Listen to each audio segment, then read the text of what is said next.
আসসালামু আলাইকুম রহমতুল্লাহি ওবরকাতুহু। সম্মানিত দর্শক, ফেব্রুয়ারি মাসের 16 তারিখে এই ভিডিওটি করছি। আশা করা যাচ্ছে বা সংবাদ শোনা যাচ্ছে যে আর 2 দিন পরে অর্থাৎ 18 তারিখে সরকার শপথ নেবে, নতুন সরকার। পুরনো সরকার বিদায় নেবে আর সংসদ গঠিত হবে একই দিন, মন্ত্রিপরিষদ সহ। আজকের দিনের খবর হলো যে আজকের এই দিনটিতে সম্ভাব্য প্রধানমন্ত্রী জনাব তারেক রহমান তার উদারতার যে বাতি, সেই বাতি প্রজ্বলিত করে তিনি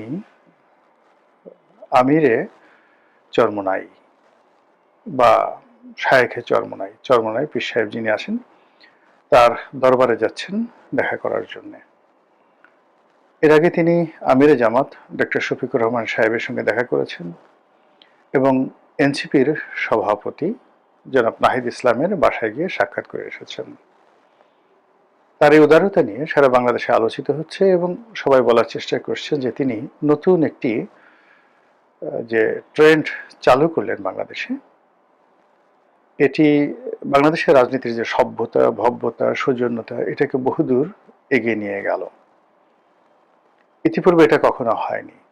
তারেক রহমান সাহেব তারুণ্যের রাজনীতির মাধ্যমে যে উদারতা প্রদর্শন করলেন এবং তার রাজনৈতিক জীবন যখন রাষ্ট্রীয় কর্মে নিয়োজিত হতে যাচ্ছে, ঠিক সেই সময়টিতে তার এই বিনয়, তার এই ভদ্রতা, তার এই সৌজন্যতা হয়তো রাজনীতির ইতিহাসে স্বর্ণাক্ষরে লেখা থাকবে যদি তার প্রতিপক্ষ তাকে ওইভাবে সম্মান করে।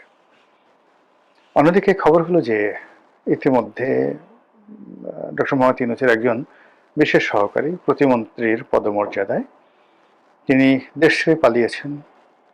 আর আজকের দিনে চাউর হয়ে আছে যে আরো 2 জন উপদেষ্টা তারা দেশ ত্যাগ করার জন্য বা বিদেশ যাওয়ার জন্য এয়ারপোর্টে বসে আছেন বা চলে গেছেন। আমি তাদের 2 জনের নাম বললাম না, এবং তারা 2 জন যে যাবেন এটা গতকাল রাতেই একজন প্রবাসী সাংবাদিক, যিনি সবসময় ডিজিএফআই এর সঙ্গে ভালো সম্পর্ক রাখেন এবং তাদের কাছ থেকে তরতাজা তথ্য নিয়ে তিনি দেশবাসীকে জানান। তো তিনি জানিয়েছিলেন যে 2 জন উপদেষ্টা বাংলাদেশ ত্যাগ করতে পারে।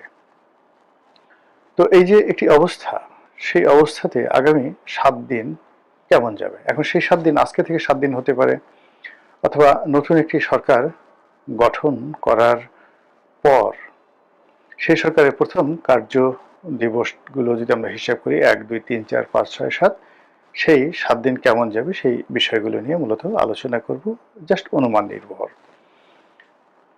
আপনারা ইতিমধ্যে জানেন যে সারা বাংলাদেশে নানা রকম ঘটনা ঘটছে। যারা সংসদ সদস্য নির্বাচিত হয়েছেন তার মধ্যে বেশ কয়েকজন সংসদ সদস্য, এর মধ্যে 2 জনই আমার খুব ঘনিষ্ঠ। একজন আমার খুব ঘনিষ্ঠ বন্ধু, তিনি মিস্টার নিজাম, নোয়াখালীর একটি আসনের সংসদ সদস্য, নবম পার্লামেন্টে ছিলেন। আরেকজন সংসদ সদস্য, তার নাম মানিক, যিনি কাকড়া মানিক হিসেবে সমধিক পরিচিত, আমার অত্যন্ত স্নেহভাজন ছোট ভাই। খুবই ভালো সম্পর্ক আমাদের 2 জনের মধ্যে। 2 জনের সঙ্গে মানে নিজানের সঙ্গে আমার সম্পর্ক হলো দীর্ঘদিনের, আর মানিকের সঙ্গে আমার সম্পর্ক দীর্ঘদিনের না হলেও আন্তরিকতাটা মনে হচ্ছে যে আমাদের মধ্যে যুগের পর যুগ ধরে ভালো সম্পর্ক। এই 2 জনের দুটো কর্ম ব্যাপকভাবে প্রশংসিত হয়েছে। মানিক তার এলাকায় নির্বাচিত হওয়ার পরপরই নিজের দলের বেশ কয়েকজন নেতা কর্মীকে তিনি পুলিশে দিয়েছেন। এটি ব্যাপকভাবে চাপ পড়তে দূরের কথা, সারা বাংলাদেশে এটি প্রশংসিত হয়েছে যে না, বিএনপি যাদেরকে সিলেক্ট করেছে, মানিকের মতো সংসদ সদস্য কিংবা নিজানের মতো সংসদ সদস্য, এরা যদি থাকে দলে তাহলে সেই এলাকায় চাঁদাবাজি হবে না। আবার অন্যদিকে নিজান যেটি করেছেন সেটি হলো তিনি অ্যারেস্ট করার চাইতেও আরেকটু বেশি এগিয়ে গিয়েছেন। তিনি নিজে বাদী হয়ে এলাকার যে তার দলের যারা নেতাকর্মী চাঁদাবাজ বলে পরিচিত, কুখ্যাতি অর্জন করেছেন, এরকম প্রায় 20-25 জনের বিরুদ্ধে তিনি মামলা করেছেন। এর বাইরে বিভিন্ন এলাকাতে চাঁদাবাজদের সঙ্গে আর সংসদ সদস্যদের সঙ্গে ভীষণ রকম দ্বন্দ্ব সংঘাত শুরু হয়ে গেছে, এবং এই দ্বন্দ্ব সংঘাতে চাঁদাবাজারে টিকে থাকে না এমপিরা টিকে থাকে সেটি দেখার বিষয়।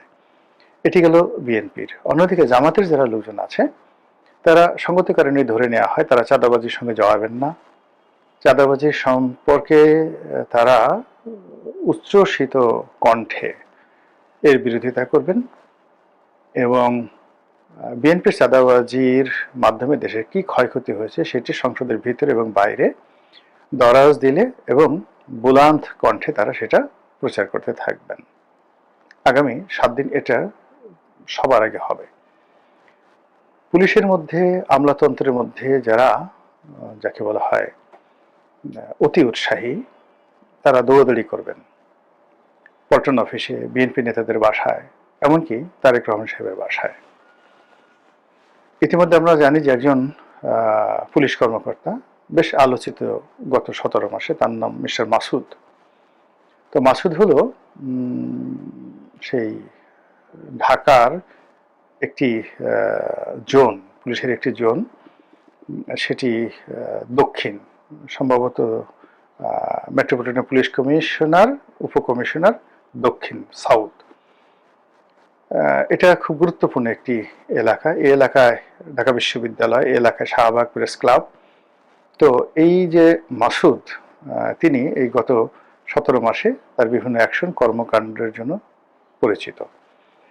অনেকে তাকে তুলনা করার চেষ্টা করছেন যে আওয়ামী লীগ জমানাতে হারুন ছিল যেভাবে প্রভাবশালী, বেপরোয়া, তারপর বিএনপি জমানাতে কোহিনুর যেভাবে বেপরোয়া ছিল, সাহসী ছিল, তারপর আরও একজন ছিলেন খান সাইদ হাসান। ঠিক এখন মাসুদ যে পদে আছেন, যে চেয়ারে আছেন, ঠিক এই জায়গাটাতেই খান সাইদ হাসান ছিলেন বিগত বিএনপির জমানাতে। এবং যখন সেই 21শে আগস্টের গ্রেনেড হামলা হয়েছিল, সেই গ্রেনেড হামলার সময়টিতে এই মাসুদ যে দায়িত্বে আছে, ঠিক এই দায়িত্বে ছিল খান সাইদ।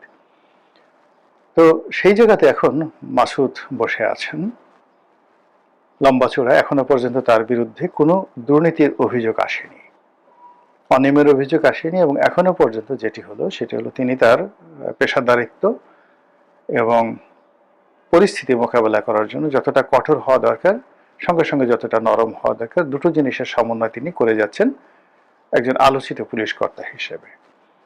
কিন্তু এর মধ্যে যেটা ঘটেছে সেটা হলো যে তিনি সম্প্রতি বিএনপির একটি অনুষ্ঠান, সেটা সম্ভবত হোটেল ইন্টারকন্টিনেন্টালে হয়েছে, এবং ইন্টারকন্টিনেন্টাল মানে রমনা পার্কের সাথে, এবং এটা মাসুদের এলাকার। তো মাসুদ সেখানে গেছেন, যাওয়ার পরে তারেক রহমান সাহেবের সঙ্গে তার দেখা হয়েছে, এবং তারেক রহমান সাহেব মাসুদের কাঁধের উপর হাত রেখেছে। এটা তারেক রহমান সাহেবের জন্য একটু কষ্ট হয়েছে। কষ্ট হয়েছে এই কারণ হলো তারেক রহমান সাহেবের উচ্চতা আমার চেয়ে ছোট, সর্বোচ্চ তিনি 5 ফিট 5 ইঞ্চি লম্বা, আমি 5 ফিট 7 ইঞ্চি লম্বা, আর মাসুদ প্রায় 6 ফিট লম্বা বা 6 ফিটের বেশি হতে পারে। তো সেক্ষেত্রে তারেক রহমান সাহেবকে মাসুদের ঘাড়ে হাত রাখার জন্য তাকে মাথা উঁচু করতে হয়েছে, হাতও উঁচু করতে হয়েছে। তো এটা নিয়ে বেশ প্রতিক্রিয়া হচ্ছে। মাসুদের মর্যাদা নিঃসন্দেহে বেড়ে যাবে, এবং দেশের ভবিষ্যৎ প্রধানমন্ত্রী তার ঘাড়ে হাত রেখেছেন, তাকে আর কে ঠেকাতে পারে। খান সাইদের অবস্থা একই অবস্থা হয়েছিল। খান সাইদ সেই মাসুদের এই পদে আসার আগে বা পরে বগুড়ার ডিসি ছিলেন। তো তারেক রহমান সাহেবের সঙ্গে তার ভালো সম্পর্ক ছিল, এবং সেই সম্পর্কের কারণে তার জীবন তেনা তেনা হয়ে গিয়েছিল। তিনি 21শে আগস্ট গ্রেনেড হামলা মামলার আসামি হয়েছিলেন, জেলে গেছেন, সাজাপ্রাপ্ত হয়েছেন, পরিবার পরিজন সব মিলিয়ে তছনছ হয়ে গেছে। যেভাবে ধরুন শেখ হাসিনা মানে ঘাড়ে হাত রেখেছেন কিনা জানি না, তবে হারুনকে স্নেহ করতেন, বিপ্লবকে স্নেহ করতেন, বেনজির সাহেবকে খুব স্নেহ করতেন। তো এর ফলে তাদের জীবন কি পরিমাণ তেনা তেনা হয়ে গেছে সেটা বলার মতো নয়। আমি কিন্তু তাদের দুর্নীতি, ভালো মানুষই নিয়ে বলছি না, শুধু বলছি যে ক্ষমতার কেন্দ্রে যারা থাকেন তাদের সঙ্গে অন্যান্য মানুষের যে সম্পর্ক, এই সম্পর্কের কারণে ভীষণ রকম একটা প্রবলেম হয়।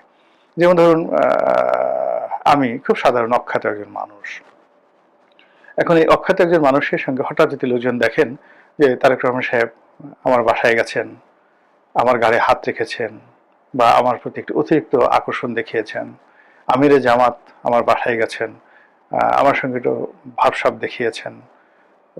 পীরে চরমোনাই তিনিও এরকম করেছেন, পেপারে আসলো।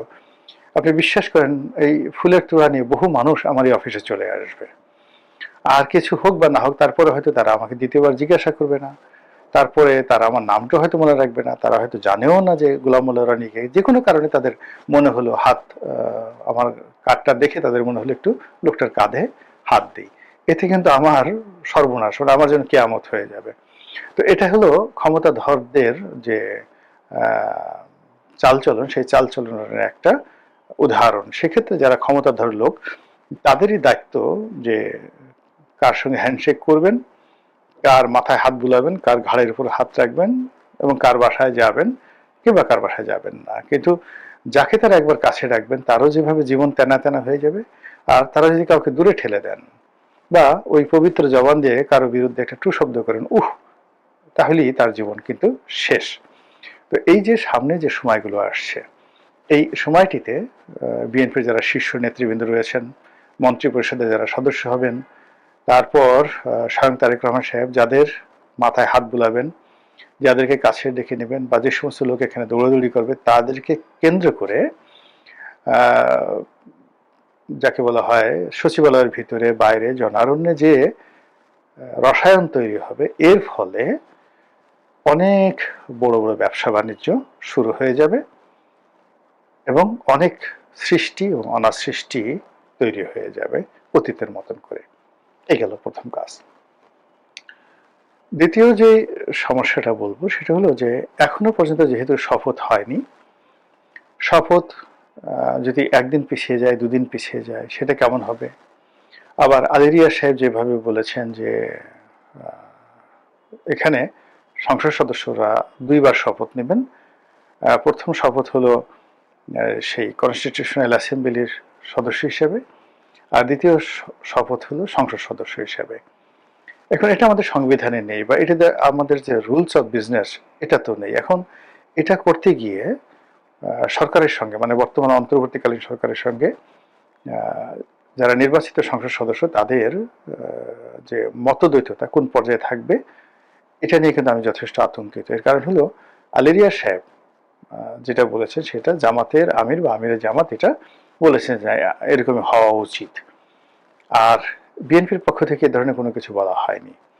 যেহেতু বিএনপি নিরঙ্কুশ সংখ্যাগরিষ্ঠতা লাভ করেছে, ফলে যে নোট অফ ডিসেন্টগুলো তারা দিয়েছে সেগুলো সহ জুলাই সনদের শর্তসমূহ এবং সংবিধান সংশোধন বা সংস্কার কমিশনের সুপারিশগুলো যদি তাদেরকে পাশ করতে হয়, তাহলে বিএনপি এবং জামাতের মধ্যে আসলে ক্ষমতা রাজনীতিতে তেমন কোনো পার্থক্য থাকবে না, বরং জামাত সুবিধাজনক অবস্থায় থাকবে।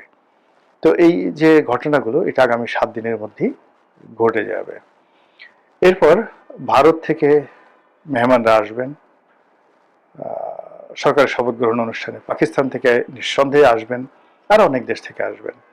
তো তাদের সঙ্গে নতুন সরকার প্রধানের আলাপ আলোচনা, তাদের প্রোটোকল, এগুলো নিয়ে দূতাবাসগুলোতে ব্যাপক আলাপ আলোচনা হবে। তারপর কতগুলো গুরুত্বপূর্ণ পদ ইতিমধ্যে আপনারা জানেন যে খবর ছড়িয়ে পড়েছে, পুলিশের আইজি পদত্যাগ করার ইচ্ছা প্রকাশ করেছেন। Metropolitan police commissioner Dhaka, Chittagong metropolitan police commissioner, এই পদ পদবিগুলোতে কি হয় এটা নিয়ে সবাই টেনশনে আছেন। সম্ভবত পরিবর্তন আসবে, আইজি সাহেব এই পদে পরিবর্তন আসবে, বঙ্গভবনে পরিবর্তন আসবে, তারপর আরো অনেক কিছু, আরো অনেক কিছু, মানে ব্যাংক বিমা থেকে শুরু করে সব জায়গাতে ডিরেক্টর বোর্ড গঠন হবে। এই 7 দিনের মধ্যেই যে তোলপাড় শুরু হয়ে যাবে, সরকার গঠনের 7 দিনের মধ্যে যে তোলপাড় শুরু হয়ে যাবে, তাতে করে ব্যাংক পাড়া, শেয়ার মার্কেট, বিমা পাড়া, এরপরে সরকারের যে গুরুত্বপূর্ণ পদ পদবিগুলো আছে, যেমন জাতীয় রাজস্ব বোর্ডের চেয়ারম্যান, বাংলাদেশ ব্যাংকের গভর্নর, তারপর সংস্থাপন সচিব তো হয়ে সংস্থাপন সচিব, স্বরাষ্ট্র সচিব, এই পদগুলো নিয়ে যেভাবে আলাপ আলোচনা হবে বা নিয়োগ হবে এখানে, তদ্রুপ দেশের বিশ্ববিদ্যালয়গুলোতে যে ভাইস চ্যান্সেলর, এখানেও সম্ভবত একটা ব্যাপক পরিবর্তন আসবে। এবং প্রথম 7 দিনের মধ্যেই তাদেরকে ইউনিয়ন পরিষদ নির্বাচন, পৌরসভা নির্বাচন, সিটি কর্পোরেশন নির্বাচন, এই নির্বাচনের ব্যাপারে সিদ্ধান্ত গ্রহণ করতে হবে। তো সব মিলিয়ে প্রথম যে সরকারের যে 7 দিন, এই 7 দিনের মানে প্রতিটি সেকেন্ড সরকারের জন্য একটা অ্যাসিড টেস্ট হবে। আর এই অ্যাসিড টেস্টে যদি পান থেকে চুন খসে, তাহলে অ্যাসিডে কি হয়? সারা শরীর ঝলসে যায়।